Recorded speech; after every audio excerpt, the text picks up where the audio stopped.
This here is the Jelly 2 by Unihertz. Take two. This is a Jelly 2 by Unihertz, a 3-inch smartphone that runs Android 11, has 128 gigabytes of storage and 6 gigabytes of RAM. Today, I'm going to give you guys my opinion on this device. In short, I think this technology is amazing, but let's jump right into it. The box is quality, and Unihertz definitely didn't take any shortcuts on the packaging. The manual is packaged in a very similar fashion to the way Apple does things. This mini smartphone is relatively cheap in comparison to other smartphones, coming in at $200, so it's nice to have a pleasant unboxing experience such as this. This packet includes a user manual as well as a warranty guide, and unfortunately I will be using the warranty on this device. Stay tuned to later in the video, where I'll explain why. Also, it includes a SIM eject tool. Yay, I never used this, but thank you.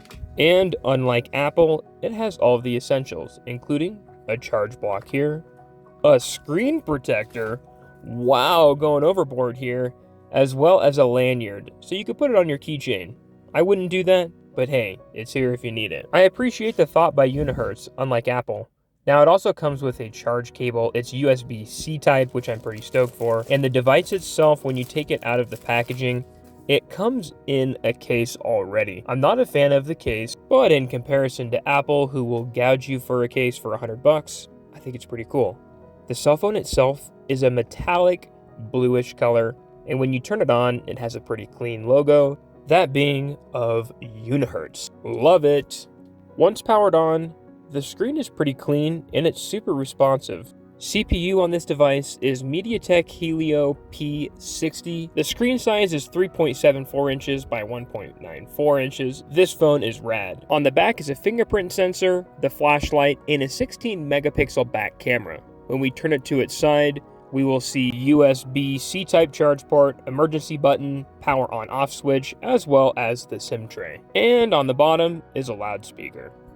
It looks pretty sleek to me. Now, going into the settings, we can see that the device is called the Jelly 2, and it's running Android 11, and let's get that Easter egg really quick, just because it's kind of fun. Now, it has 128 gigabytes of storage.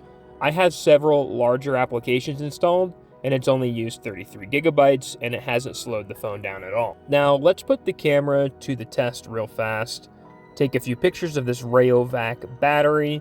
Again, this is a 16 megapixel back camera, and it does not perform well in low light, but as for here, it's working fine. This is what those photos look like right here. Not amazing, but it does the job. Time to test the video. This is me recording on the Jelly 2, the mini smartphone for YouTube. It looks pretty dang good to me. This is me recording on the Jelly 2. The mini smartphone for YouTube.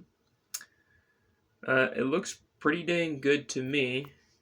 Not going to start a videography or photography business with this little device, but it's not half bad for being a mini smartphone. Pretty dang impressive, if you ask me. Now here I'm testing the speed of this device in comparison to a Note 10 Plus. All the apps are closed, and we're opening Spotify. Ready? Go. So the Note 10 Plus definitely loads the application quicker, but the Jelly 2 isn't far behind. Now the same test for YouTube, and it's essentially the same story with the Jelly 2 being a little bit behind, and we do the same test with TikTok. Like the last two apps, the Jelly 2 is behind, but it's still keeping up.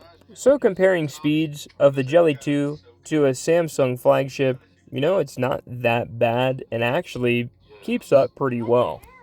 Also, if you guys didn't know, I'm also on TikTok and I upload there about every other day, so go follow me there if you haven't, and please subscribe to my YouTube channel if you're enjoying this video to any measure. Here's a video I posted the other day of me playing Call of Duty on this device, and stay tuned because we're definitely going to be playing more Call of Duty in the next few minutes. Also, if you guys want to see this device, I put a link in the description. It's just an Amazon link, so you could check out the specs, the device, and the price down in the description. So go check that out if you'd like. Also, this video plays pretty smoothly. Impressive. Now, let's talk about typing on this thing. My fingers are massive, as well as anybody's would be. Typing letter by letter seems ineffective, so using the swipe feature on the keyboard is actually a lot easier, or using voice to text. But again, as you can see, typing on this phone, letter by letter is very difficult, which brings me to one of my points. I don't know if this would be a good daily driver phone, although it is awesome. I think it's a good travel phone to have. It has GPS, calling, and texting. It could definitely be used while traveling, or if you're trying to separate yourself from your primary phone. Definitely not any harm in having this as a secondary device. I'm going to show you guys how a few applications run, first being Spotify. There's no lag time, it loads very quickly. I have the volume down to avoid a copyright strike, but yeah, Spotify runs very, very well. I'll show you guys TikTok as well, just to confirm that this phone doesn't have any processing issues or network issues. It's running just as smooth as my Note 10 Plus. Very cool. YouTube is going to be the same. Taking a look at Jerry Rig Everything here. Love this guy. YouTube runs just as smooth. I skip ahead, it loads very quickly. Pretty impressive. The speaker also packs a punch, so that's nice. But we run into a major setback right there. As I was recording, the LCD went bad. I didn't drop the device. I haven't been throwing this device around. It was very odd that this happened. So I decided to power the device off and come back to it about 15 minutes later. When I powered it on, the LCD lines were gone, but I will be using the warranty on this device and returning it, sadly. Super weird that the rest of the video, it didn't act up. So that's definitely concerning. Now I want to show you guys some gameplay with Call of Duty. I'm in a training session as a guest, just learning the controls. I don't play a whole lot of Call of Duty, although I can hold my own. Anyways, you could see there's not any lag. The game runs pretty smoothly. It does take up a bit of storage. It's impressive. Here I am playing online. Again, there's no lag. I've played on newer iPhones and it doesn't even run this smooth. We're running Android 11 on this device, and I'll show you guys how the gameplay is. At least a few of the highlights of me making a few kills at least. Here I ran out of ammo, but here I'm back at it. Don't know why that guy didn't turn around, but yeah, it's pretty crazy that the game runs this smoothly. And I'm going to eventually hook up an Xbox wireless controller, and the gameplay would be that much cooler, just to play on a little device like this. But yeah, look, we won. Yay! I'm not a player of Genshin Impact, but I had to show you guys this.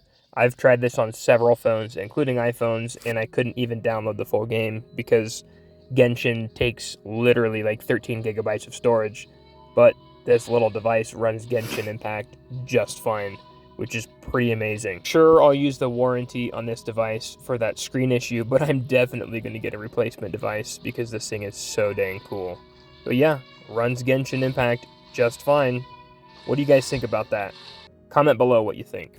And then again, you can't forget the classics. This is a knockoff of Flappy Bird, but definitely a classic game to kill some time. And it's cool that it fits in your pocket. And you could do all the essentials: email, social media, phone calls, texts, games, you name it. Here I put my T-Mobile SIM card in. I make a test phone call. The phone is 4G, but I think this is a 5G SIM card. Hey, can you hear me? Yeah, hi. I'm on that mini smartphone. You what? You know that mini smartphone that I got? I'm calling you on it right now. Oh, what the heck? Yeah, I'm making the YouTube video, so I'm just testing it. Oh, that's cool. That's awesome. Yeah. All right, well, I know you're downstairs, right? No, I'm in a room now. Oh, okay. I love you. Yeah, I love you. Bye.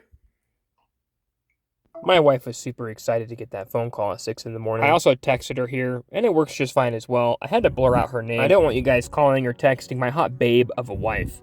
Anyways, I recommend the Jelly 2 as a secondary device. It runs very smoothly, it runs Android 12, and it gets the job done for all basic needs of a smartphone. Please subscribe, and we'll see you guys next week.